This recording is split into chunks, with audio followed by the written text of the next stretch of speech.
युद्ध क्षेत्र में T-90M टैंक की तैनाती और रूसी रेलवे से भेजे जा रहे टैंक्स की ये तस्वीर आई सामने।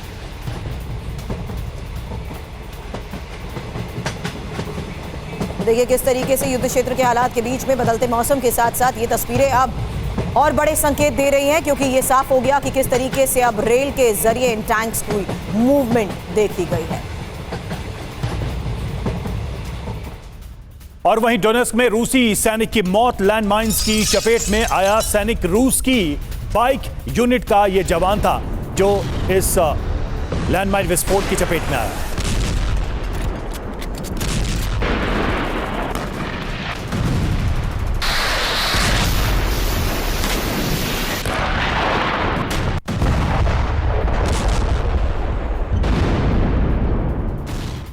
तस्वीरें अब कुर्स्क में रूसी टैंक पर हमले की भी आपके सामने होंगी, जहां ड्रोन से इस अटैक को अंजाम दिया गया और हमले के वक्त टैंक में मौजूद सैनिक।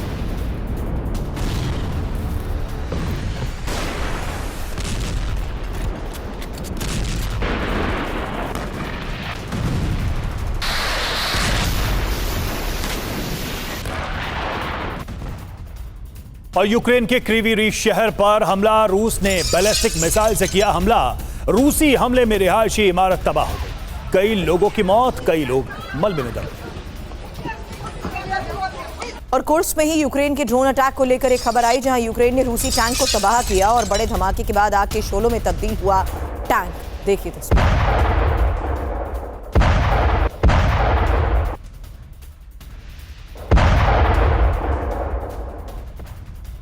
और यूक्रेन के ड्रोन हमले में रूसी सैनिक की मौत। मोटरसाइकिल से जा रहा था सैनिक, डोनेस्क के पोक्रोवस्क शहर के पास हमला।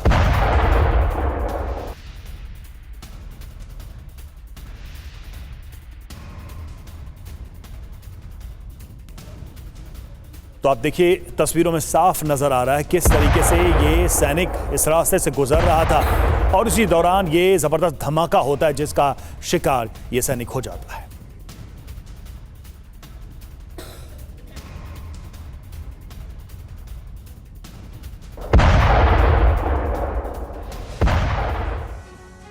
और अब पुतिन जिस बात की आशंका लंबे समय से जता रहे थे, वो आशंका सच साबित हो सकती है। सबसे बड़ी खबर आपको बता रहे हैं, यूक्रेन में नेटो सेना उतर सकती है। और अब तक नेटो अप्रत्यक्ष तौर पर यूक्रेन को मदद करता आया, लेकिन अब पहली बार ऐसे संकेत भी मिल रहे हैं कि नेटो सेना डायरेक्ट युद्ध के मैदान में उतरेगी।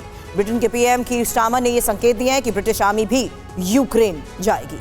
हालांकि यह भी कहा जा रहा है कि ट्रेनिंग के लिए ब्रिटिश आर्मी यूक्रेन जाएगी, लेकिन इस तथ्य को रूस मानने के लिए तैयार नहीं है। पुतिन पहले ही नाटो के दखल पर महायुद्ध की चेतावनी दे चुके हैं। अब ब्रिटेन की सेना की तैनाती यूक्रेन में होगी तो रूस इस पर कड़ा विरोध करने से चूकेगा नहीं और रूस के पास यह मौका भी होगा कि वो बाल्टिक देशों में दखल देकर महायुद्ध की आंच को कई गुना बढ़ा दे। हालांकि पुतिन पहले से ही संकेत देने लगे हैं कि इस तरह की चीजों को लेकर उनकी कितनी बड़ी आपत्ति है। लेकिन युद्ध के बीच क्या ब्रिटेन बड़ा कदम उठा सकता है? सबसे बड़ा सवाल, क्योंकि ब्रिटिश सैनिकों को यूक्रेन भेजा जा सकता है, ये खबर सामने आ रही है। और यूक्रेनी सैनिकों की ट्रेनिंग के लिए ब्रिटिश आर्मी को यूक्रेन भेजा जा सकता है। आपको बता दें, ब्रिटेन के प्रधानमंत्री कीर स्टारमर ने इसको लेकर जो संकेत दिए हैं वही इस वक्त की बड़ी खबर है। और यूक्रेनी सैनिकों की ट्रेनिंग के लिए जिस तरीके से ये बड़ा फैसला लिया गया है, इसका मतलब क्या है समझना जरूरी है।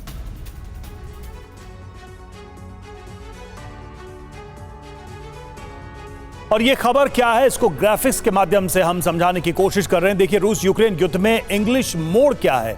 यूक्रेन में नाटो की सेना क्या पहुंचेगी, ट्रेनिंग के नाम पर ब्रिटिश फौज क्या उतरेगी, पश्चिमी यूक्रेन में होगी ब्रिटिश सैनिकों की तैनाती, यूक्रेनी सैनिकों को ट्रेनिंग देगी ब्रिटिश आर्मी, ये दावा किया जा रहा है। रूस को किस बात का डर है सुरभि, सबसे बड़ा अब सवाल यही है। क्योंकि यूक्रेन की तरफ से अब युद्ध अगर ब्रिटिश सैनिक लड़ेंगे तो जाहिर सी बात है इसको लेकर समझना बहुत जरूरी है रवि, कि क्या अत्याधुनिक हथियारों से युद्ध भूमि में अब भारी पड़ सकते हैं।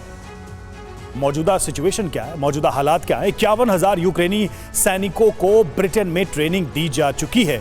ब्रिटेन यूक्रेन से खुफिया जानकारी भी साझा करता है और अब जो कदम उठाने जा रहा है, ब्रिटेन अपने सैनिकों को यूक्रेन की धरती पर ट्रेनिंग के नाम पर भेज रहा है, जो कि कहीं ना कहीं नाटो की सेना के यूक्रेन में होने की एक ऑफिशियल शुरुआत हो जाएगी। हालांकि पुतिन लंबे समय से नेटो को यह धमकी दे रहे हैं और ये साफ साफ कह रहे हैं कि यूक्रेन में अगर एक भी नेटो सैनिक शामिल हुआ, घुसा, तो अंजाम जाहिर सी बात है बुरा होगा। अब जानिए नेटो के दखल पर पुतिन अभी तक क्या क्या कह चुके हैं और इसी आधार पर आगे भी चर्चा करेंगे, क्योंकि आज ये जो खबर सामने आई है इसे समझना जरूरी है। अब यूक्रेन में नेटो की बिसात, पुतिन का गुस्सा है क्योंकि पुतिन नेटो देशों को सरेआम इससे पहले भी कई बार धमकी दे चुके हैं और ये तक कह चुके हैं कि यूक्रेन में नेटो सैनिक अगर आ गए तो इसका करारा जवाब मिलेगा। रवि, युद्ध यूक्रेनी सीमा से बाहर भी जा सकता है, ये कह चुके हैं पुतिन। और रूस के निशाने पर सबसे पहले पोलैंड आ सकता है। बाल्टिक देशों पर दबाव बनाना भी पुतिन की रणनीति है और इन बयानों में पुतिन ये बार बार इंडिकेट कर रहे हैं कि अगर ऐसा कुछ भी होता है तो टकराव सीधे नाटो देशों के साथ होगा। लेकिन यूक्रेन को जो ब्रिटेन की मदद मिलने वाली है, इसके बारे में फिलहाल क्या क्या जानकारी अभी तक सामने आई है, क्योंकि ब्रिटेन ने अब तक यूक्रेन को कितनी सैन्य मदद दी है, एक इंफॉर्मेशन उसी आधार पर आपके सामने रख रहे हैं। जहां यूक्रेन को ब्रिटेन की अगर सैन्य मदद के तौर पर देखें तो 2 चैलेंजर टैंक मिल चुके हैं, स्टॉर्म शैडो क्रूज मिसाइल मिल चुकी है, यहां तक कि जैवलिन मिसाइल सिस्टम भी यूक्रेन इससे पहले हासिल कर चुका है। और sky Saber air defence system मिला हुआ है और स्टार स्ट्रीक मिसाइल सिस्टम दिया है। S-90 होविज़र, M270 रॉकेट सिस्टम भी दिए गए हैं। तो बड़ी मदद है और साथ में हमें यह भी नहीं भूलना होगा कि बड़ी संख्या में सुरभी सैनिकों को ट्रेन भी किया है ब्रिटेन। अब ये जो खबर आई है इसे किस तौर पर समझा जाए, क्या बड़े संकेत इस लिहाज से मिल रहे हैं? चर्चा की शुरुआत रक्षा विशेषज्ञ major general V K. Dutta sir studio में इस वक्त हमारे साथ हैं और साथ ही EVM retired O.P. Tiwari sir रक्षा विशेषज्ञ के तौर पर हमारे साथ हैं, J.K. त्रिपाठी सर पूर्व राजदूत इस वक्त हमारे साथ हैं और मेरे सहयोगी मनीष झा इस वक्त हमारे साथ हैं। मनीष, एक्सपर्ट्स के पास जाने से पहले सबसे पहला सवाल आपसे इसलिए क्योंकि आज के इस लिहाज से यूक्रेन का ब्रिटेन पर निर्भर करना क्या उसकी मजबूरी बन चुकी है या इस वक्त युद्ध के विस्तार को देखते हुए ब्रिटेन की तरफ से लिया गया ये बड़ा फैसला? देखिए, आपको ये जानकर बहुत आश्चर्य होगा कि रूस का जितना झगड़ा या कहें जितना गुस्सा अमेरिका पर नहीं है, उससे अधिक नफरत उसे ब्रिटेन के साथ है। और उसका हालांकि एक हिस्टोरिकल कनेक्शन तो है ही, लेकिन मौजूदा युद्ध में भी देखें तो आज अगर ये युद्ध हो रहा है तो ब्रिटेन के तत्कालीन प्रधानमंत्री बोरिस जॉनसन की वजह से। खुद पुतिन ये कह चुके हैं कि रूस और यूक्रेन टर्की में लगभग डील फाइनल हो चुकी थी शांति को लेकर, लेकिन बोरिस जॉनसन ने उसे रोक दिया था। लगातार ब्रिटेन की तरफ से मदद दिया जा रहा है। हमने दिखाया टैंक कैसे दिया जा रहा है, मिसाइल कैसे दिए जा रहे हैं। ब्रिटेन के जो एजेंसी के लोग हैं, बल्कि क्रीमिया के पुल पर जो हमला हुआ था उसमें ब्रिटेन का सीधा हाथ साबित हो चुका था। तो ब्रिटेन इफेक्टिवली इसमें इन्वॉल्व है। अब वो चाहते हैं अपनी आर्मी को भेजने से क्या हो जाएगा। अब आप देखिए, वैसे तो रूस लगातार ये कह रहा है कि नाटो के लगभग 2000 से 4000 के करीब एडवाइजर के तौर पर मिलिट्री ऑफिसर्स ऑलरेडी यूक्रेन में मौजूद हैं। अब अगर इनकी संख्या बढ़ाते हैं आप, क्योंकि यूक्रेन में सैनिकों की संख्या कमी हो गई है, तो ब्रिटेन दरअसल ये देख रहा है कि अगर डोनाल्ड ट्रंप के आने के बाद वो हाथ पीछे खींचता है तो वैसी स्थिति में फिर ब्रिटेन के नेतृत्व में यूक्रेन और रूस के बीच का युद्ध लड़ाया जा सकता है। ये एक विकल्प है जिसके बारे में ब्रिटेन अभी संभावनाएं तलाश रहा है। बिल्कुल, और देखिए ब्रिटेन की अगर ये पहल आगे बढ़ती है तो तनाव भी बढ़ेगा, ये भी तय है। और देखिए यूक्रेन की 71वीं जैगर ब्रिगेड को झटका लगा है। एक बड़ी खबर आ रही है, युद्ध क्षेत्र छोड़कर भागे 22 सैनिक, हफ्ते भर में भागे 22 सैनिक। तो ये बड़ी जानकारी सामने आ रही है यूक्रेन के सैनिकों को लेकर।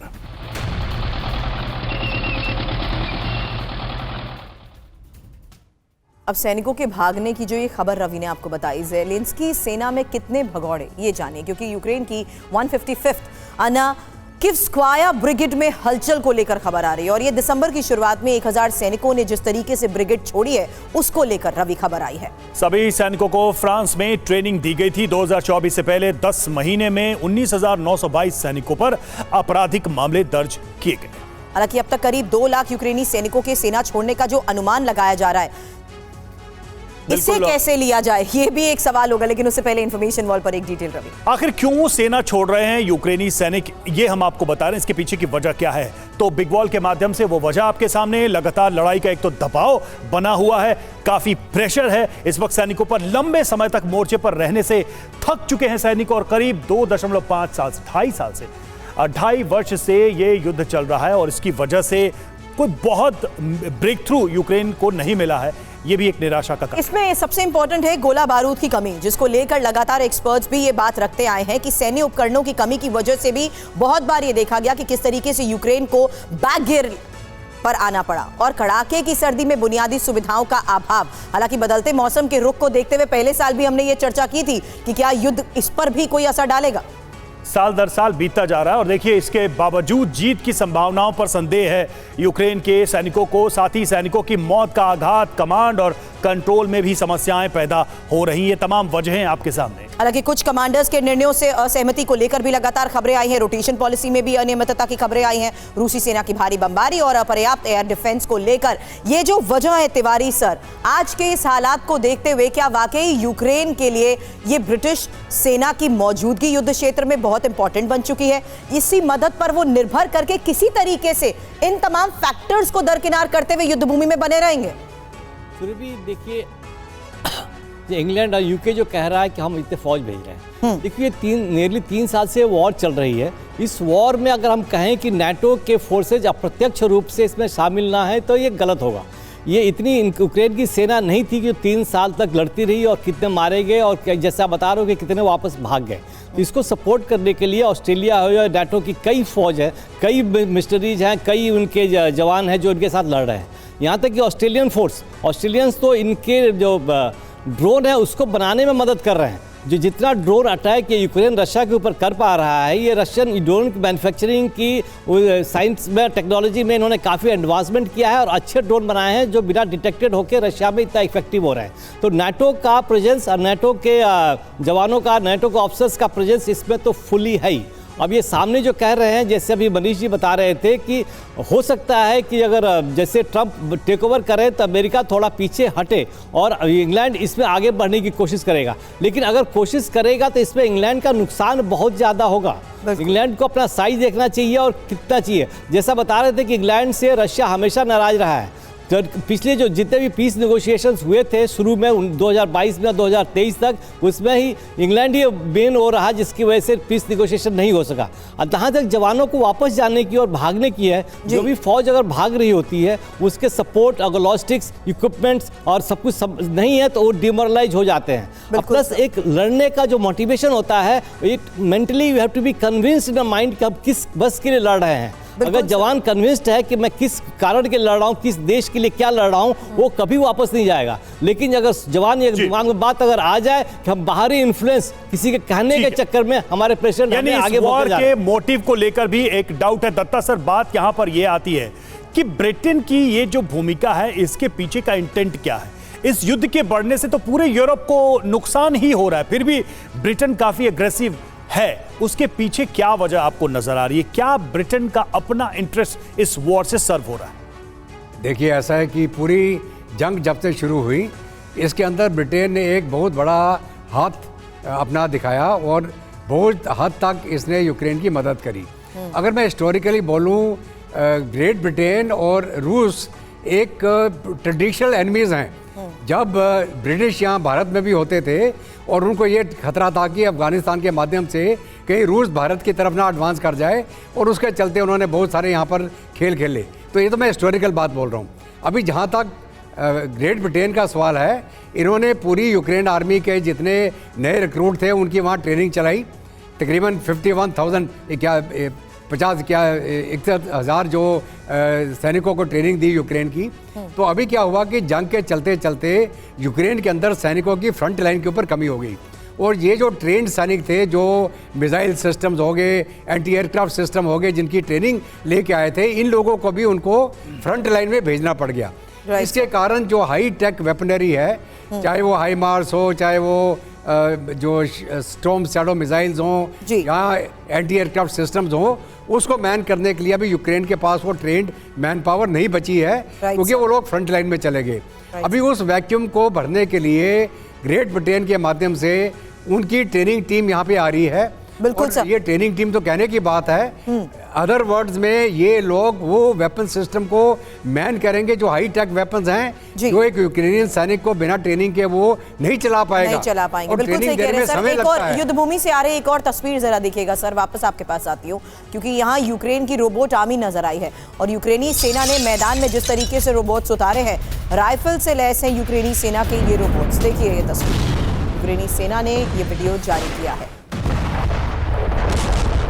ये उसी रोबोट की तस्वीर आपके सामने है, जहां देखिए किस तरीके से युद्ध क्षेत्र में ये नजर आया है और ये राइफल से लैस है यूक्रेनी सेना का रोबोट।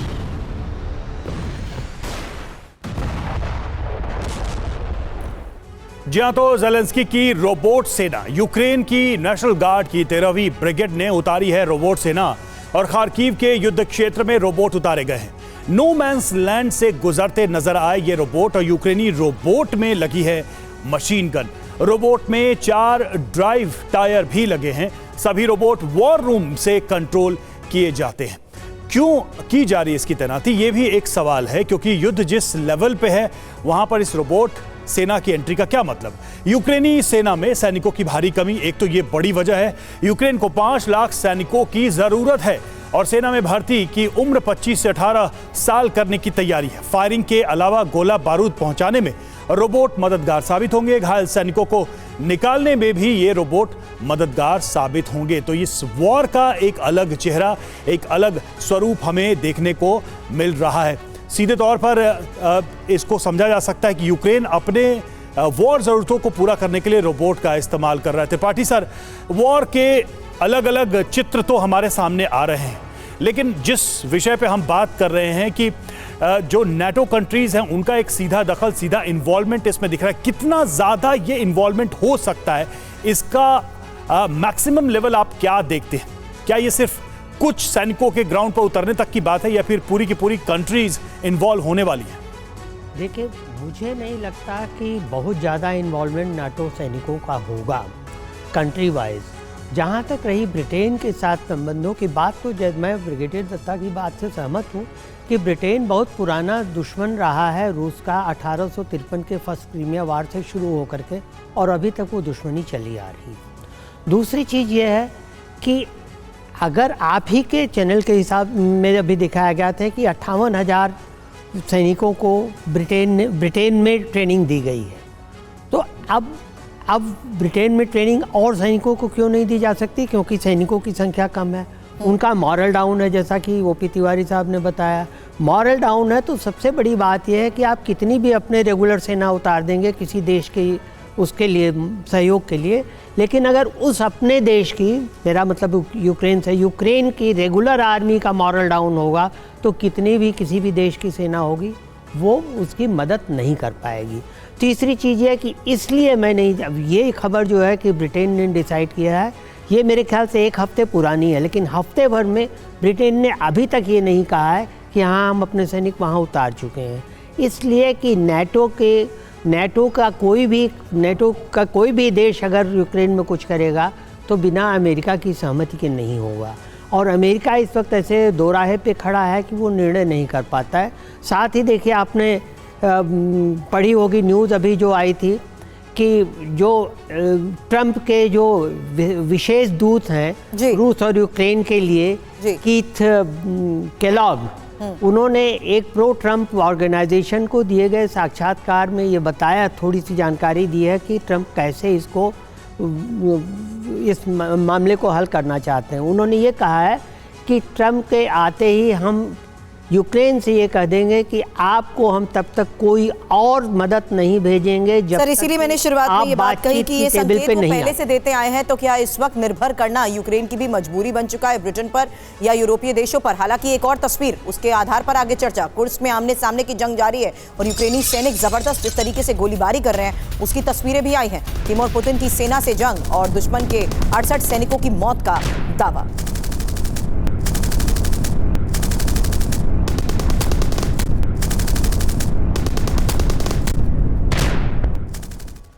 और बात उस डर की जो इस युद्ध की शुरुआत से ही सबको डराता रहा, सबको आशंकित करता रहा। जी हां, रूस यूक्रेन युद्ध एक बार फिर परमाणु जंग में तब्दील हो सकता है। ऐसा इसलिए क्योंकि पुतिन अपनी पूरी शक्ति लगाकर यूक्रेन पर कब्जा चाहते हैं, जबकि ज़ेलेंस्की अपनी हार टालने के लिए किसी भी हद तक जा सकते हैं। ज़ेलेंस्की की सेना रूस की सेना और तेल ठिकानों और एयर बेस को तबाह करने की कोशिश कर रही है। रोस्टोव में यूक्रेन ने मिलोरोवो एयरफील्ड को निशाना बनाया, तो वहीं तारस्तान में ड्रोन के गोदाम को भस्म कर दिया। माना जा रहा है कि ज़ेलेंस्की एक बार फिर कुर्स्क न्यूक्लियर प्लांट के जरिए रूस पर दबाव बना सकते हैं।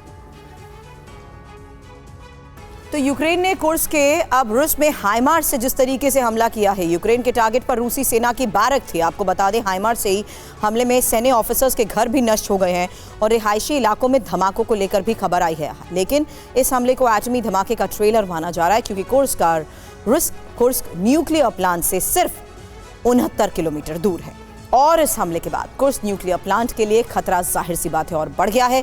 रूस को न्यूक्लियर प्लांट में धमाके का भी डर है और धमाके से रेडिएशन और बड़ी तबाही भी हो सकती है। कुर्स्क न्यूक्लियर प्लांट में रूस और यूरोप में तबाही के डर को लेकर खबर समझना जरूरी है, क्योंकि रेडिएशन से बहुत बड़े इलाके में नुकसान हो सकता है। यहाँ तक कि कई देशों तक रेडिएशन फैल सकती हैं और बड़ी संख्या में लोगों की जान का खतरा भी बढ़ सकता है। रवि।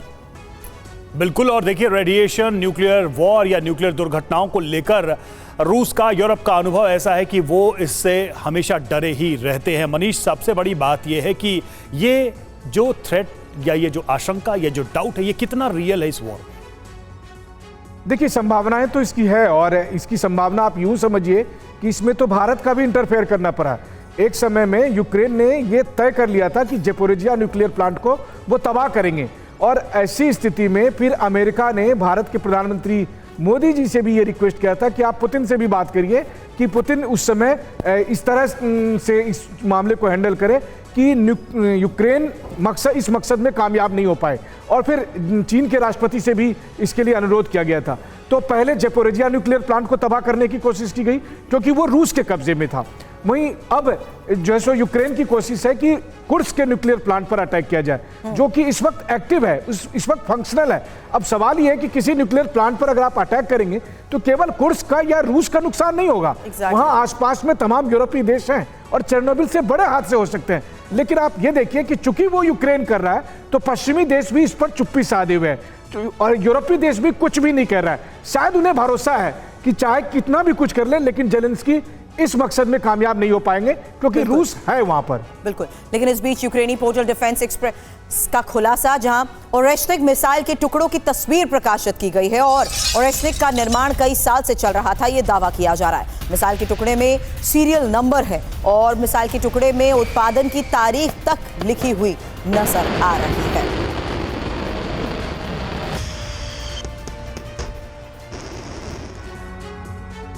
और रूस की ओरेश्निक मिसाइल का पोस्टमार्टम। जी, यूक्रेनी रक्षा विशेषज्ञ ओरेश्निक मिसाइल के टुकड़ों का अध्ययन कर रहे हैं और मिसाइल के टुकड़ों की तस्वीर में 21 अप्रैल 2017 की उत्पादन तारीख लिखी गई है। 2017-18 में ओरेश्निक मिसाइल को असेंबल किया गया।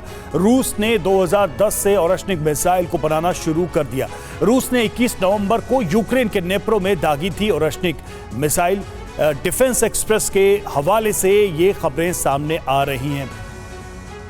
हालांकि ओरेश्निक मिसाइल की ताकत अब समझनी जरूरी है, ये भी जान लीजिए। ओरेश्निक की शक्ति आखिर है क्या? सूर्य की तरह इससे गर्मी होती है, क्योंकि करीब 4000 डिग्री सेल्सियस तक तापमान जाता है और एल्यूमिनियम लोहा गलाने की भी ये क्षमता रखता है। बिल्डिंग को भाप बनाने की ये ताकत रखता है। रवि, बिल्कुल उल्का जैसा इसका प्रभाव माना जाता है। गहराई तक तबाही करने की क्षमता रखता है। धमाके से सब धूल धूल हो जाएगा। टारगेट पर सटीक हमला, और किसी के पास इसको रोकने की ताकत नहीं है। जद में पूरी दुनिया आ जाएगी।